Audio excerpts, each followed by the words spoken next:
Remain standing with me just for a moment. Allow me to read a portion of that 5th chapter, beginning at verse 8. Again, in your hearing, when the circumcising of all the nation was done, they remained in their places in the camp until they were healed. The Lord said to Joshua, "Today I have rolled away from you the disgrace of Egypt." And so that place is called Gilgal to this day. Amen. You can take your seats.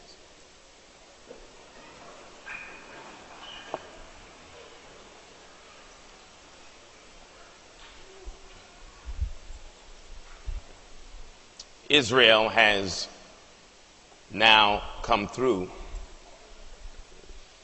the first challenge of Canaan, the first challenge of the Promised Land. They have done what from the outside seems impossible and miraculous. The entire nation has crossed over the Jordan River in the harvest season, the season when the banks are overflowing, when the water is at its fiercest. We witness how God cut off the flow in order to allow them to cross over. And we also witness how God's cutting off what was coming coincided with the priests stepping in the river. So that, as we learn, that oftentimes God's activity is activated with your trust and your faithfulness. That those priests step in the turbulent rushing water. And when they stepped in is when God began to work. Not to belabor that point because we talked about that last week, but what is important to remember is that the move of God that made the way for Israel to cross over began when they got in. And it was their stepping in with faith, with trust, with the Ark of the Covenant hoisted upon the shoulders of the priests, that became a stabilizing force in their crossover moment. They have crossed over. They have now experienced what their mothers and fathers and grandmother and grandfathers had experienced at the Red Sea. This new generation had experienced a similar manifestation of God, how God, with their mothers and fathers and grandparents, had parted the Red Sea. In this moment, they saw God make a way in the river, and they crossed. As they are crossing the river, God is still giving direction, and he's talking to Joshua. It is as if in the midst of what seems already impossible, miraculous, God is not silent. God is still speaking direction to the leader. As they come through, God tells Joshua, there will come a time where you will have to help your children remember the goodness of God. There will come a time where you will have to remind them. And what you will have to remind them of is how God, in the old church way, made a way out of no way. I said last week that we love to say that God made a way out of no way, but what we often forget is that in order for God to make a way, there has to be what? No way. That means no way is possible, foreseeable, visible, because if you could see a way, God wouldn't make a way. And so here in that very moment, God says, gather 12 men, one from each tribe, and grab from in the middle of the river. Not stones, but I like how the NRSV says, boulders on their shoulder. Now, what you have to see is the mechanism that will enable Israel to remember is only revealed in the cutting off, because the boulders are in the water. Let me say it again. The mechanism that will help them remember the things are not visible until the flow is cut off. And he says, when you see boulders as you cross over on the dry ground, he said, grab them, hoist them on the shoulder, take them across on the other side, build an altar of remembrance. Why? So that When your children see the altar in the years to come, and they ask you, what are these 12 stones here for? You tell them that there was a time when God created a path in the river and allowed us to cross over. In other words, Joshua is given instructions to institute remembrance around practical engagement with materials provided so that the generations to come will never forget what the Lord had done. I wish I had time to talk about that more because it's amazing how God almost institutionalizes collective memory and remembrance by engaging in practical direct remembrance at that moment. It is not just to recollect, but it is a pointing to symbols and signs of God's ability to help Israel cross over that they are called to remember. But here in Joshua, two things are done. Many scholars confuse these two things and not sure, but two altars are built. This is the deep one. The one altar that Joshua tells him to build is in the river. The other one is on the shore. Two altars, 24 stones, 12 on each altar. Y'all might not get this yet, but in a few minutes. Two altars, 24 stones, 12 in the water, 12 on the shore. But watch this, watch this. The ones in the water are almost an anticipatory altar. Watch this.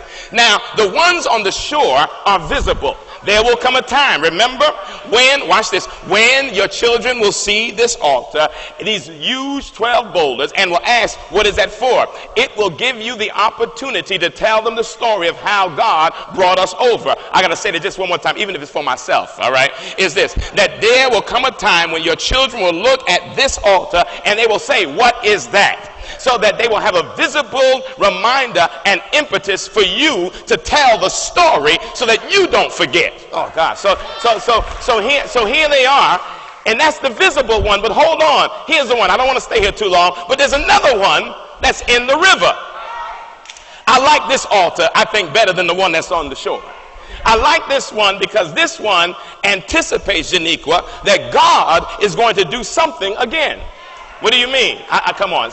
I like it because the one that is in the river, once they cross, will be covered over. You didn't get it? He told them on the dry ground to build an altar in the middle of the river, and it said that when they crossed over completely, they built the altar. The priests got out of the river after they built the altar, and the waters continued to flow again, which would mean then that you would not see it unless God did it again. Y'all missed that. So that the building of the one in the water anticipates that they will have an experience with God again in a crossing over moment. Watch it. Now, what you don't know right now, gosh, I wish I would have had time to tell this thing this morning, but what you don't know right now is that there will come a season in Israel when their new king Saul is in place. When Saul is in place, the Philistines attack Israel, and there are Israelites who are fearful, and they begin to run out of Canaan, Darnell. They leave the place of promise. They will do this, and they begin to run back where God delivered them from. But on their way back to try to get away from their current enemy, they are made to see what the Lord had done, so that they are made to remember, how in the world would you run from your enemies when you know in front of you what God has already done in your past? God puts markers in your path to remind you how insane it is to actually go backwards when God wants you to press forward. You got to hear this. See, you don't always understand why God has you do certain things, but sometimes I've discovered in my own life that God has called me to institutionalize reminders in my spirit so that if I'm tempted to flee from where he's brought me to, I remember where he brought me from, and I never try to dishonor where he brought me to. I wish I had somebody in here who understood that you have been through too much to start going backwards after everything that the Lord has already done in your life.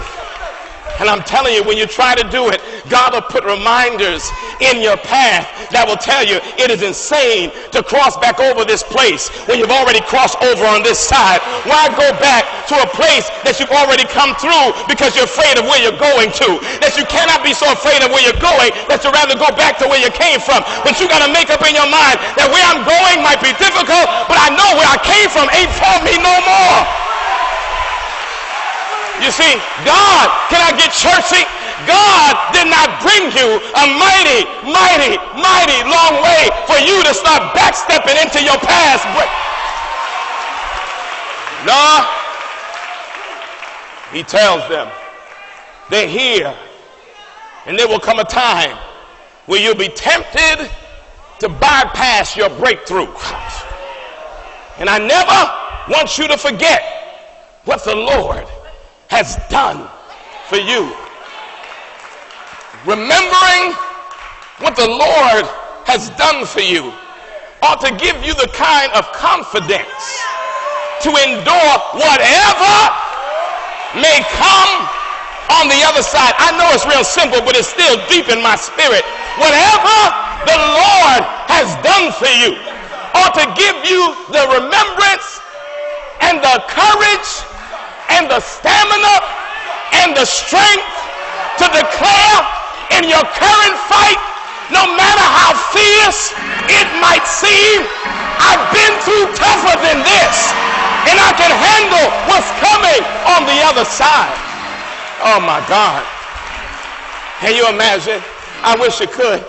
That all of the experiences you've had with God have been designed to give you strength for the next challenge, that every battle, every breakthrough, every hardship, every difficulty, every river that you have to cross is designed to help you and prepare you for the next battle that lay ahead. And the deep thing is that sometimes your past battles have been more difficult than your future battles. Oh, that seems reversed, doesn't it? It's to say that your future battles would be harder. No, because your past battles may have actually been more difficult than the battles that lie ahead. The problem what happens is that you've forgotten the past battle, so the current battle seems bigger than it really is because you forgot what God has pulled you out of, and what God has pulled you out of was more difficult than your current challenge. In other words, you've been through tougher than this, and so what you've been through ought to give you strength for what you're going through, and what you're going through don't even compare to what you've come out of. Notice, I didn't say where you are, I said what you've come out of. That means you're not there anymore. Oh, you missed that. You're not there anymore. So that means that the ability to face your new crisis lets you know that you've already experienced deliverance in your life. And if that God can deliver you from what you've come through, that means whatever lies in your future does not matter. Look at somebody and tell them, I've been delivered. He's made some ways for me. He's opened some doors for me. And so I stand here with my battle armor put together. Chinks in it, a little damaged, a little tarnished, but I'm still here ready for my next fight. And why? Tell somebody, because I'm a warrior. God has been shaping me. I got a warrior spirit. Just nudge your neighbor, tell him, I don't know if you knew this, but you're sitting next to a tested warrior. I've been through some battles, and I'm still here. I've been through some challenges, and I'm still here. A little roughed up and a little banged up, but I'm better now than I was before. I'm still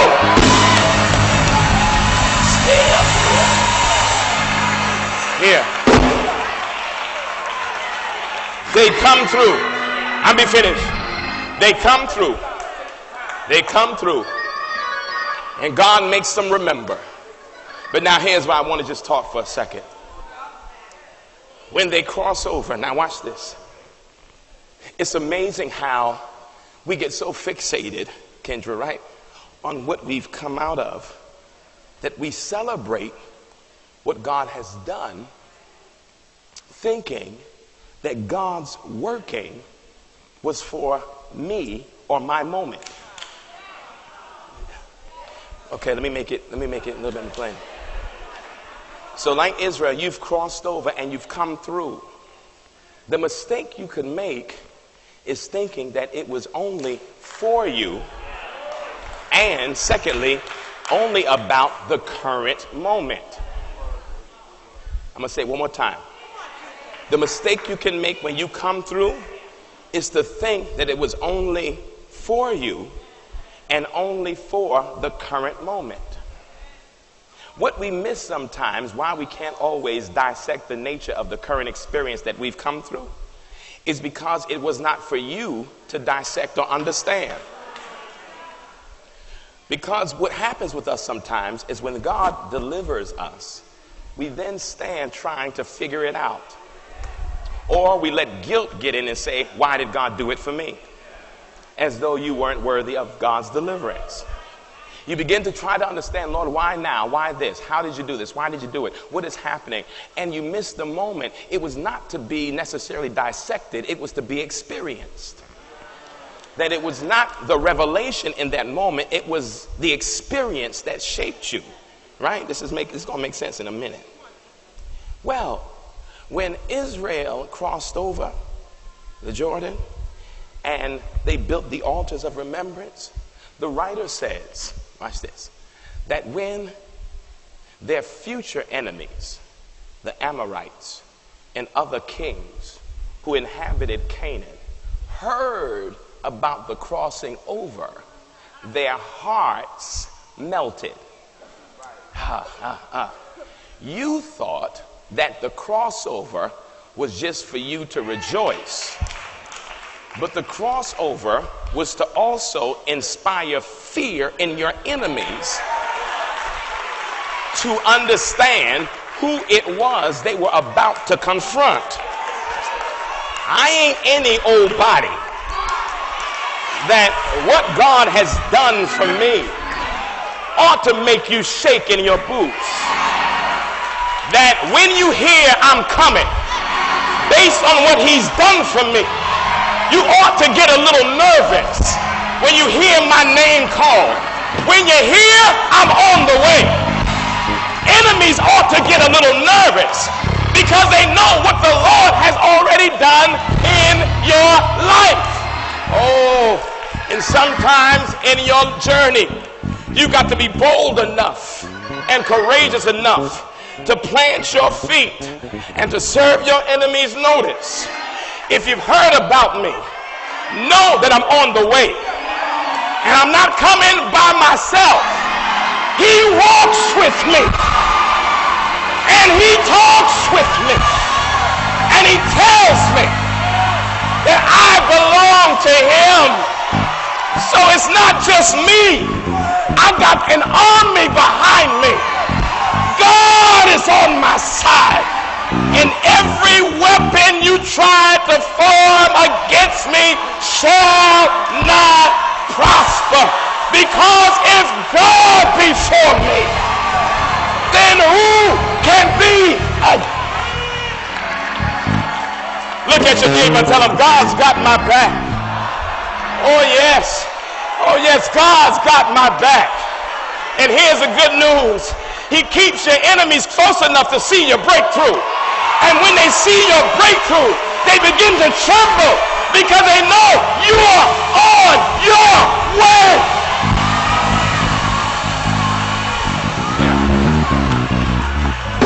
It said that the hearts of the kings of the territory melted. Here it is, and here I'm done for real. Melted. Now, this is important. God brings them across. Now, we know that in Canaan, they must fight. Now, this is important. If you get nothing else, just get this. That they must fight in Canaan. That the promised blessing does not come without a fight. That they will mount up battle after battle. But here's the thing. God already told Joshua that he would get the victory. Watch, just follow this. God already told Joshua he would get the victory, and everywhere he went would be his. He's already done it. Now, here's what you need to know. If God reinforces God's presence, and also God makes it clear that you are a victor. Now, God makes it clear, if God makes it clear, Dante, that you are a victor before the battle. I'm saying, if God makes it clear that you are victorious even before the fight, that means then the preparations prior to the battle are not for the battle. I need you to hear this. Because if God has already delivered the victory, the preparation is not for my enemy, the preparation is for me. And not to get me ready for the fight, but to prepare me for the victory and what happens after the victory. Are you hearing me? Why is that important? Because when they cross over into Jericho, the thought may be Jericho is there and enemies are numerous. Let's get ready for warfare. Not so. God is helping them to understand that I must prepare you for this moment because I've already prepared the place and the victory. So that now God, in what God has done in bringing them over, has already created enough fear in the enemies that their hearts have melted. So they don't need to develop strategy to win. They've already got it because the enemy is fearful. And so now what God must do is get them ready, right? Two things. Get them ready for where they're going, and now deliver out of them where they've been. You missed that. Hold on. I did not say deliver them from where they've been. I said deliver out of them where they've been. See, y'all, if y'all really heard that, I know y'all didn't hear that, because if you heard that, they've crossed over to Canaan, but God has to deliver out of them where they've been. Because you can be in a new place with a tainted disposition and render null and void where you are. You're not getting this today. So that the work that God does is to get where you've been out of you. Hear this. Israel has been wandering, Dante, for 40 years. The 40 years is connected to their disobedience. You know that story. That they're made to wander because they're disobedient in the wilderness. But they're no longer in the wilderness anymore. Now this is important to me, for me personally, because you got to hear this. That when they are told back in the wilderness, or rather when they got to Canaan before, because what you need to know is that they've been here before. They got to the threshold of Canaan before, but their disobedience caused them now to turn backwards and wander in the wilderness because they weren't ready to handle when they got there the first time. So that now that they've gotten there and crossed over, God has to still do work. Well, what was happening? One, they had been in the wilderness, and so now the wilderness mentality does not work in your breakthrough place. So you can't be in Canaan with a wilderness mentality, right? So that means the place that you wander because you have no place. The attitude of a wanderer with no settlement must no longer be in you because you're now in the place of settlement. No need to have the mentality of someone who doesn't have space or place. Because here the thing is, they were chosen, they were blessed, but they had no place. And they wandered. Now that you're in the place that has been provided, don't carry the wandering mentality as though it is not for you. But now they have the wilderness. Watch this, Janelle. They have the wilderness, right, mentality with an Egyptian shadow. Hold on. This is important. So the shadow of Egypt is still lingering. What is Egypt's shadow? It is a shadow of slavery and disconnection. They were enslaved in Egypt. They were disconnected from God. When God delivered them out of Egypt, it was to reconnect them, watch this, and to reconnect them to the covenant with God that God had made with Abraham. But hear this, the generation, this is the important thing, the generation that had come out of Egypt, right, was still engaged in practices that they didn't really understand. Hold on, y'all, this is the part. In Egypt, they were still practicing circumcision, although they weren't connected with God. It was a tradition that they had done, that had been passed down, but they did not know or understand because they did not know God. In Egypt, hold on, they had the tradition with no understanding. You got to get this. They had the tradition with no connection. If you remember the story, they came out of Egypt and God made it clear that their coming out and deliverance was to reconnect and worship because they did not know Yahweh, the God of Israel.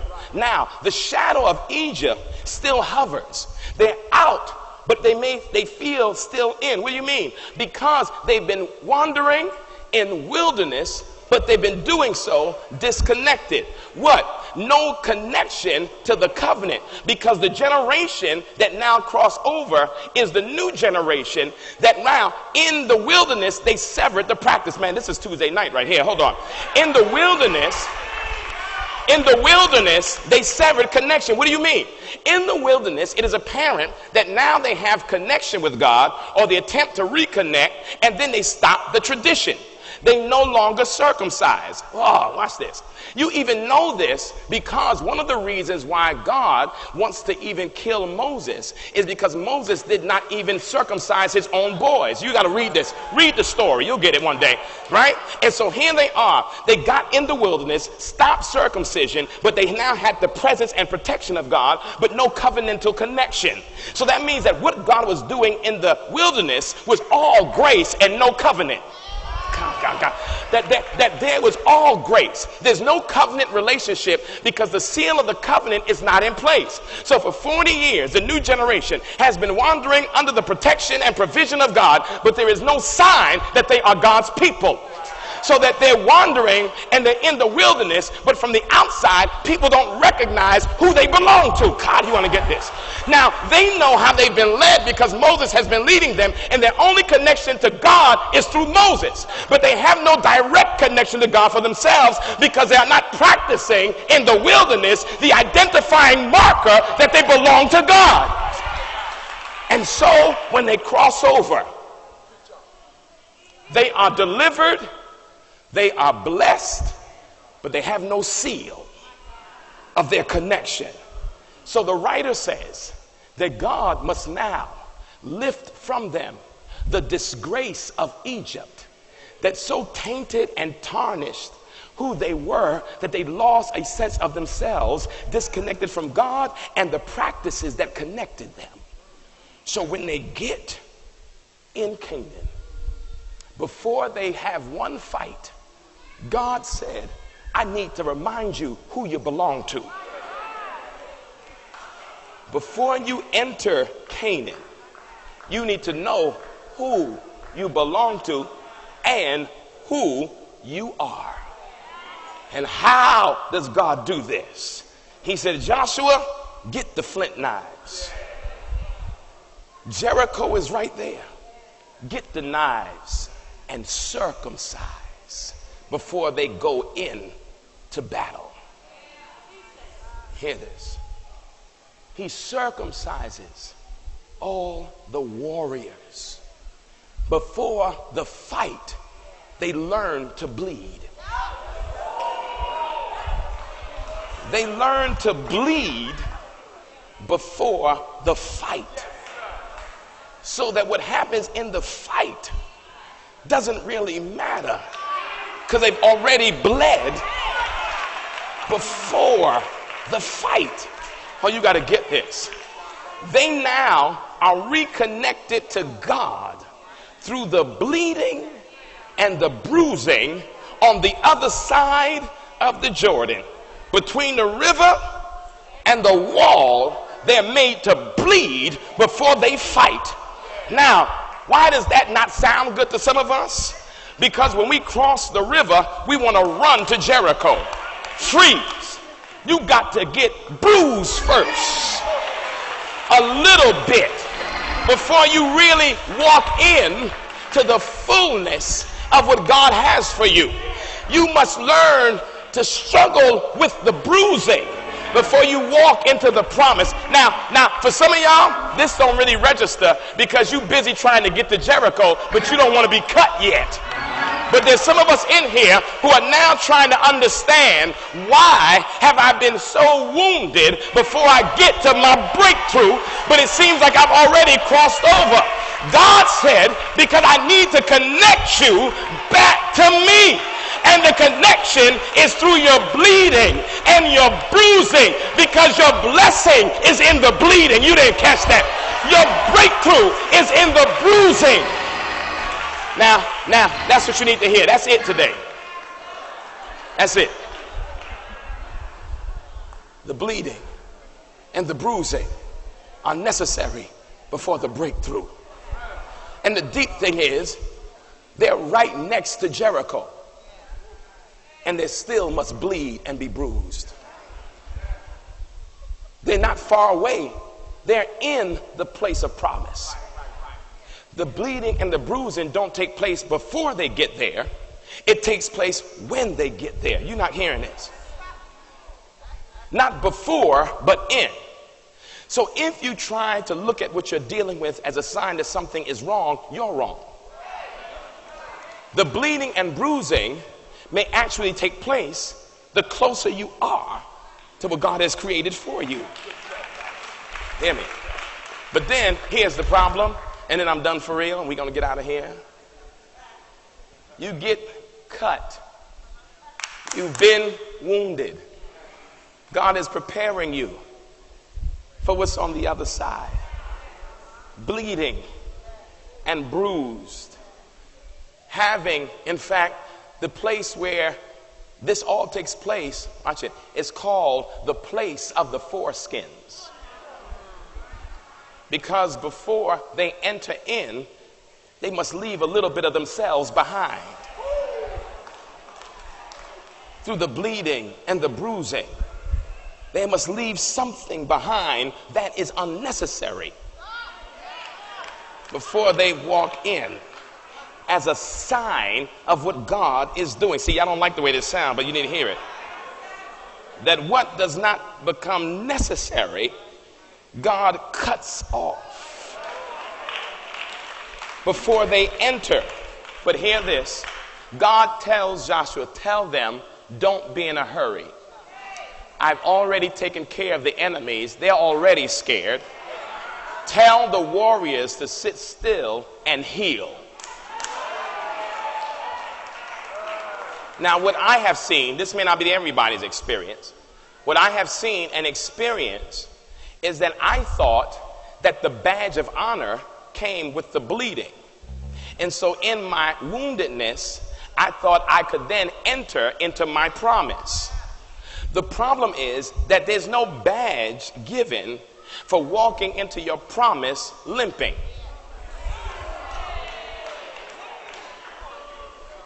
God says, I need you healed. Because before you enter, you must be healed. No connection yet, huh? Okay. There's some of us here who have been in a hurry to get to the place of blessing, but don't want to be healed. And you thought you could just cover up the wounds. But God says you need to be healed. So you don't come to church chasing blessings. You come pursuing healing. You didn't catch that. That is the problem. You want to be blessed, but you don't want to be healed. So you want to be damaged and blessed instead of whole and blessed. But you got to make up in your mind that I don't want to limp into my breakthrough damaged and wounded. God, I want you to heal me. Whatever has to be rectified in my spirit, whatever has to be put back together in my soul, I want you to heal me. I will not be so preoccupied with what I can get from you that I don't want the healing that can come from you. I want to be healed. Now, hold on. I'm done. But I'm talking now to the damaged people. whose feet are in Canaan. You are in the right place with your damaged self. And God is saying you're not going to take one more step forward until you commit to your healing.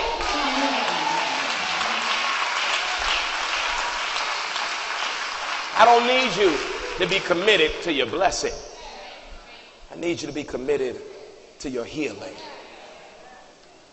Your blessing does not cover your woundedness. Isn't it amazing how we come to church looking for a cover for our wounds, but no healing? We think we could praise our way out, but not be healed. We think we can use the spirituality of the space to cover the fact that we're damaged goods. And what's so deep about it sometimes is that we become ashamed of the cutting, the bleeding, the bruising. But you cannot be ashamed of it. In fact, the only way you can actually experience the healing is to be honest about the bruising. You don't have to pretend that you're whole. And when you get home, you limp, acting as though all is well for us, but completely broken in private.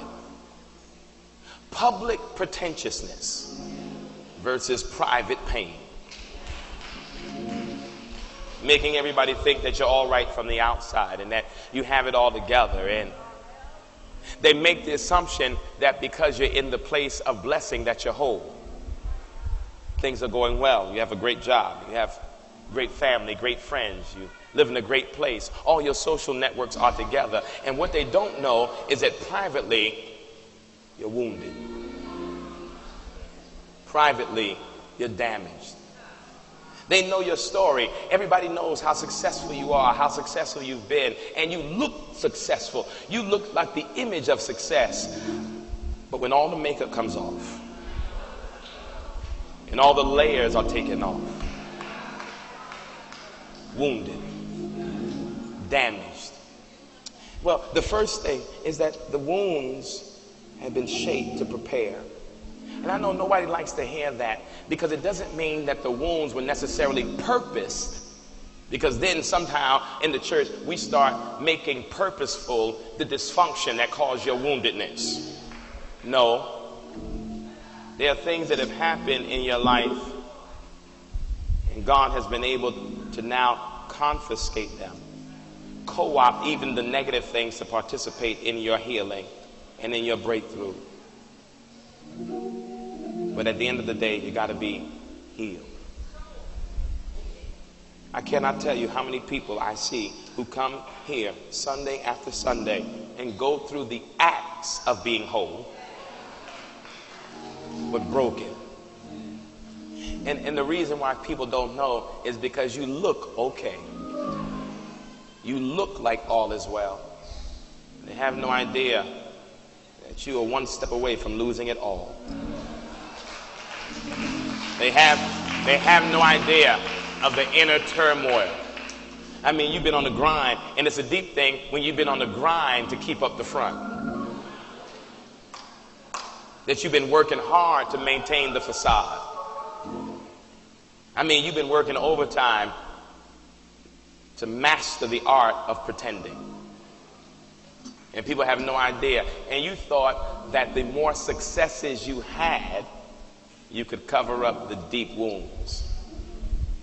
And so people see you again in the right place, looking the right way, with all the right things. And here's a deep thing. Here's when it gets really pathological. Then people want to be like you based on what they see, but have no idea on your private pain. And then God help you if you're a public figure or a public person with private pain. When people come to you and look at you as a pillar of strength and guidance, and they have no idea how even when they walk away from you, the tears are beginning to flow that you have to hide constantly. Because even though you look good, you're still damaged. And isn't it amazing, just like Israel, that the place of your wounds is always covered? The place of their wound was covered. Couldn't see it, not visible. The truth is, for many of us in here, the places of our woundedness is covered. But I want you to be in a space in your life where you want to be healed. Healed from the things that have been eating you away on the inside. Healed from the things that have been destroying your spirit. Healed from the things that have been breaking you. I want you to get to a point where you are so weary of pretending that you're not afraid of being exposed.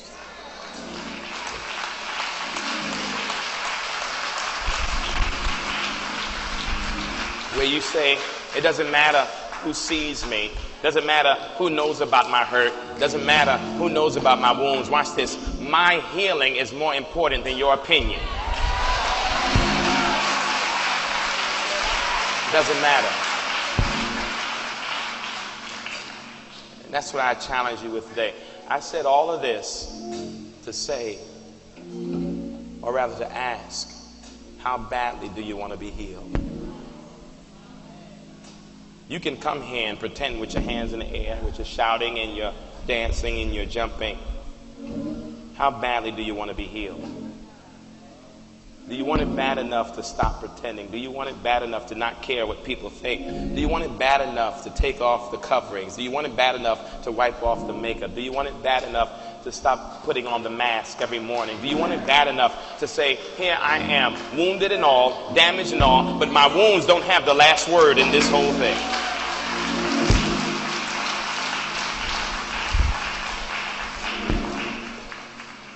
That's what I want to know today. How badly do you want to be healed? Not how badly do you want your promise or your blessing. That's easy. I know the answer to that. But I don't want you to inherit that limping in your woundedness. I want your soul to be healed. No matter who you are today, you have to believe that healing is always a possibility with God. Even right now. Doors of the church open. Stand on your feet today.